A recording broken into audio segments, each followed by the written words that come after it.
Good evening, gentlemen. I have a bar soap today that comes from a line that a lot of people tend to think I'm automatically prejudiced against because of my history with it. And, the only line of soaps that I'm automatically prejudiced against really are the Yardley of London soaps, which I almost universally hate. And if I never test one of their products again, I won't lose any sleep over it. But the line of soaps I'm talking about come from Irish Spring. And the reason I say that is one of my more popular reviews is the original Irish Spring bar soap review. And in it, I described it as the scent of poverty. And there's a little bit of a backstory to that. I had cleaned my apartment all day long because this girl was going to come over. And my apartment was in sort of the dumpier part of town, I won't lie. I was actually poor back then. And she came over and we got to talking. And I don't even remember how it came about, but she described the Irish Spring scent as poverty. And well, needless to say, things didn't work out. But I'm sure by now she's found her sugar daddy. Either way, the soap, I still don't like the soap to this day, but it really doesn't have that much to do with that whole incident.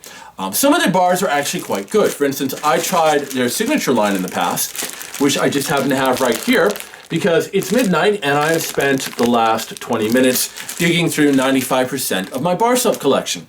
And there's an odd reason for that. So the soap we have for review is the Irish Spring Charcoal Bar. Now this is a 2-pack that I bought at Walmart. It'll cost you about $3 even, give or take. And these are smaller bars. They come in at 3.2 ounces. I like 4 ounces, so I wasn't too thrilled with that. Here is the bar.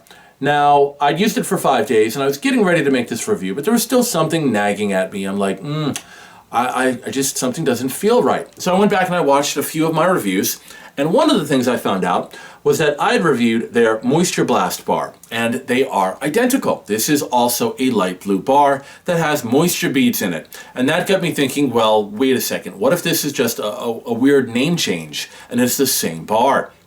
I know, panic attack at midnight. And that's what caused me to dig through my giant pile of soaps, and I could find everything else I ever wanted, but I couldn't find the Moisture Blast.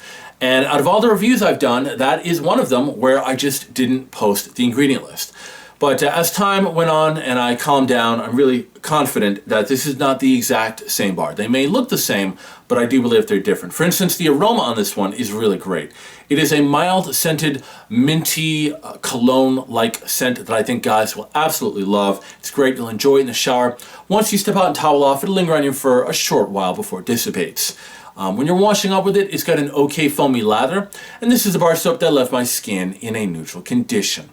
As far as actual charcoal soaps go, it doesn't. I wouldn't use it on my face as a daily cleanser. I would actually go and get a regular charcoal soap, like from Yes to Tomato or some of the other major brands, but not this one. This doesn't do it as a charcoal soap. But as a regular bar of soap, I did like it.